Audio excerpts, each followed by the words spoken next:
Bumungos din ang suporta ng pamilya at mga kabarangay ni double Olympic gold medalist Carlos Yulo na nag-abang sa welcome parade kanina.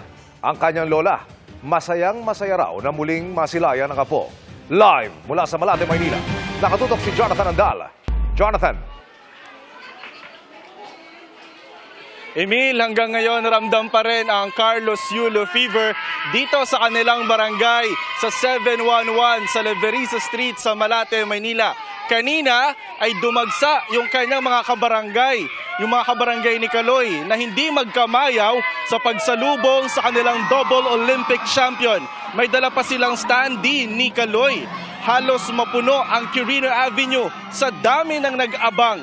Kasama dyan ang kanyang lola na si Angelita Pokis at mga kapatid nito. Masaya raw siya na nakita ulit ang apo. Bagamat hindi raw nagtagpo ang mata nila dahil nagbibigay ng autograph noon si Kaloy.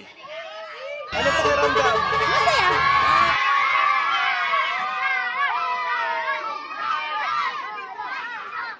Maraming bata rin ang nag-aabang, lalo na yung mga gusto raw maging gymnast din tulad ni Kaloy. Ang ilan pang kabarangay ni Kaloy, very proud daw na nakita nila ng personal ang modern hero ngayon ng bansa na kapitbahay nila. Proud po ako dahil kabarangay ko po yan. Mabuhay ka, Kaloy! Uwi ka na sa Liberisa.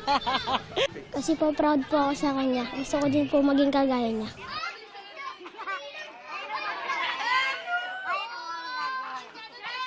Emil, sabi ng kapitan ng barangay, sa Sabado magkakaroon sila ng salo-salo rito para sa piyesta at para na rin daw sa pagdiriwang nila kay Kaloy.